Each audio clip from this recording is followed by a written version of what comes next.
Hey, what is up everybody? Welcome back to the channel. Thanks for tuning in for another review. This time I'm checking out the brand new Mezco 112 Collective Theodore Sodcutter.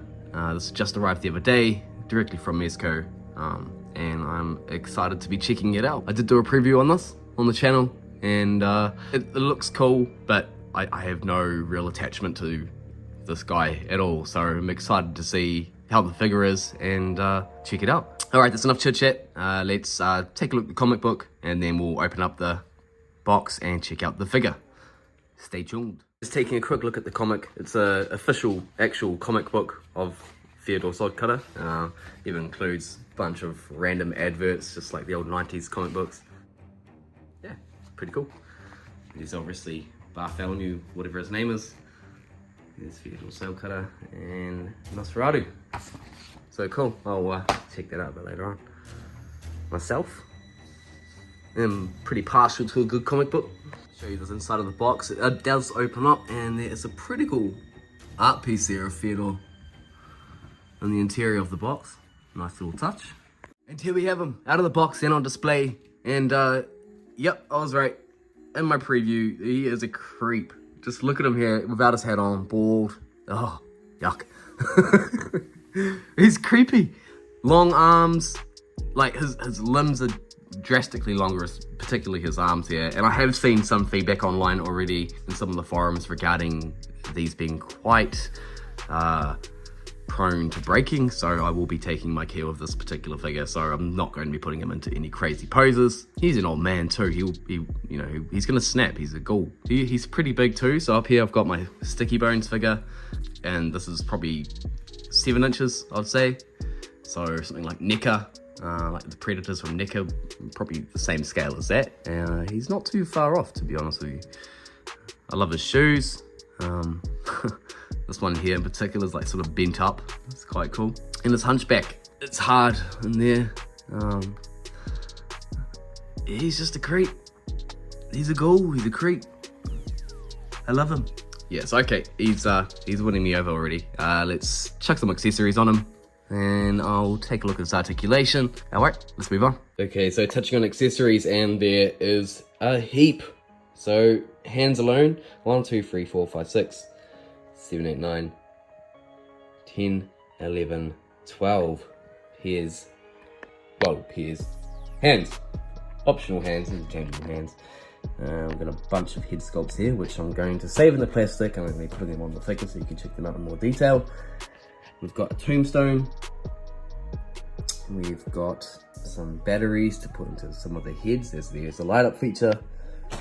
There's a rope that can be tied around the tombstone and tied to his back. I believe there's a photo of that. I'm not going to attempt that myself.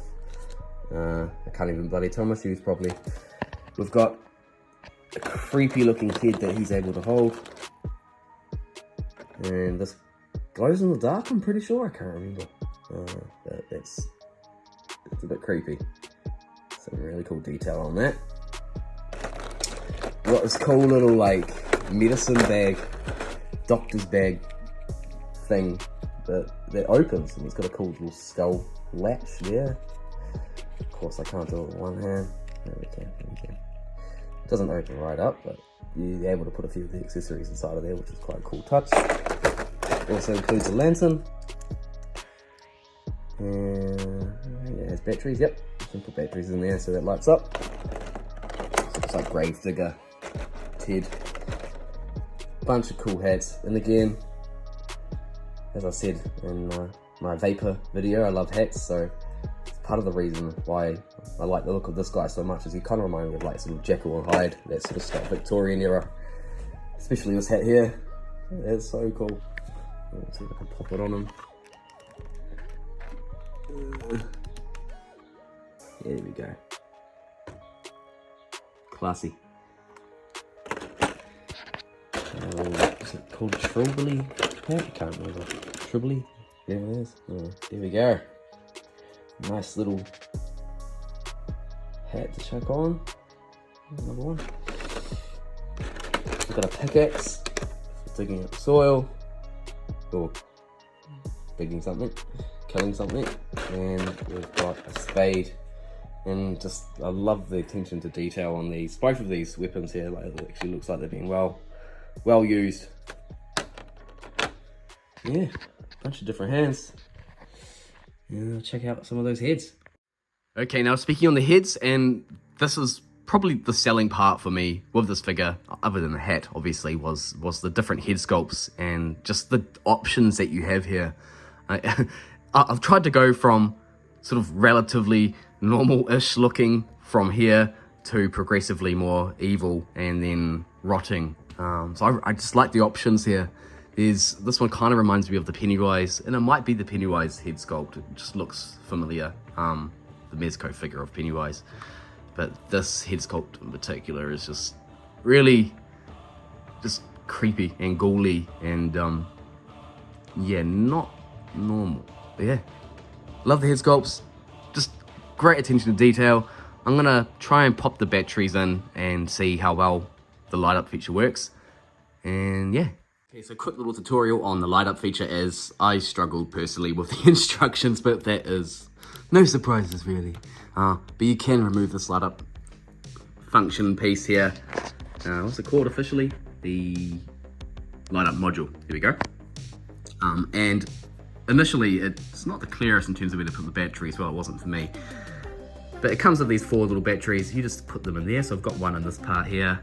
And then we just need to flick this other battery into this top slot. And as you can see, batteries are in and the light is on. There's a switch in the back. Flicked it on. Probably do that beforehand so you can see if it's actually working or not. But yeah, easy as that. And here we have them with the light up feature on and looking scary as heck. A little bit fiddly. The lights do seem to flicker on and off when I was putting the head on, but final look there. Well worth it. Very cool. Nice and bright. And obviously this is a very dark space. It's not as noticeable in the light, but yeah, cool little feature nonetheless. Just to show you, the lights are on here, very faint. Some of the head sculpts have better light up eyes. This one, not so much. To be fair, it is pretty light where I am now, but you can't notice that as well as the other head anyway. So I just want to quickly show you this, what I was talking about in terms of being fiddly, which is a funny word. The lights don't seem to want to stay on, other than now, obviously, because it's on camera. But when I'm putting it on, you can see it sort of turns off. It's all around the touch. So it might just be my particular figure. Maybe I haven't done the batteries right. So maybe disregard what I said before, but yeah, just be aware that, just be careful with the batteries and the head, and it might take a bit of working to make sure it looks right, but other than that, impressive looking figure nonetheless. So just quickly going over articulation, we have a head joint there. It removes, the head actually comes off there, as you can see, and there's a light up feature or function, relatively high with this particular head sculpt. Sort of, that's as high as it's gonna get, and looks down pretty low, which makes sense. He's a grave digger, do that all the time. Arms that, again, I'm being very cautious here because I don't want to break this, but it's not wanting to go up much higher than that right now on my piece.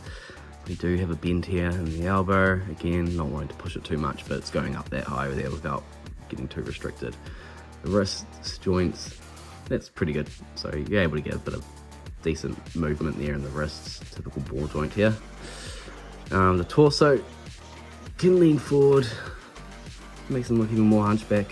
You can lean forward that far and back that much, a bit straighter. And then we do have, let's take off the stand, we do have a waist swivel there, and we do have thigh, yep, so let's push out that far, again not going the furthest. And then we've got a double joint here in the knee and pretty decent ankle pivot, not too bad. It's kind of what I was expecting. I was, again, pretty cautious, and I'm being pretty cautious with this figure now because I don't want him to break, because these are not cheap and I can't afford for him to break. All right, now wrapping the video up, some final thoughts. And initially I was excited for this guy, but like I said, I didn't have any attachment to him, so I wasn't really hyped when he actually arrived to dive in and get him out. But now that I've unboxed him, now I've had to play around with him and had to play around with different features, I'm super impressed with this particular figure. It's a fun figure, you know. It's there's plenty of display options there, and actually because I don't know anything about him, it's more fun in that sense as well. But yeah, a few nitpicks here and there. The articulation, obviously one of them. He's very limited in what you can actually do with him. The head, the light up feature within the head itself on my particular piece is a little bit flimsy, so a little bit hit and miss. Yeah, I just sort of left it on, and if the head worked, it worked, and if not, then I didn't really bother too much with it. But it's on right now, as you can see. There's a bit of light there in the eyes, but it's the minimal. Like I said, different heads produce a different effect, so have a play around, and I'm sure you'll find something that you like. But yeah, other than that, super impressed with this figure. Another awesome offering by Mezco. These guys just seem to be hitting out the park with most of the releases these days. There's hardly anything that they've put out there that I don't like, and I've been collecting them for probably about 5 years now. So if you're after one of these, I recommend you try and hunt one down as soon as you can. Mezcos are notoriously hard to first buy from their shop, and then worse on the secondary market. So yeah, nab one if you can. This will probably be a highly sought after piece in a few years time, just because it is so unique, and there's been sort of nothing else like this before. So gonna look great next to Nosferatu, look great next to most of your horror figures. If you've got some of those in your collection, he will slot in quite nicely alongside vampires, zombies, you name it. But yeah, that's it from me, guys. Please like and subscribe if you like this video, and if you want to see more content from me in the future. I will be doing some reviews on the Mezco 112 Atticus Doom and Doc Nocturnal. I've got one of them too. I've just been sitting on those for a while, so I'll finally get around to unboxing those over the break. And yeah, sweet. Take care, look after yourselves, have a good break and holiday season, and I'll see you on the next video.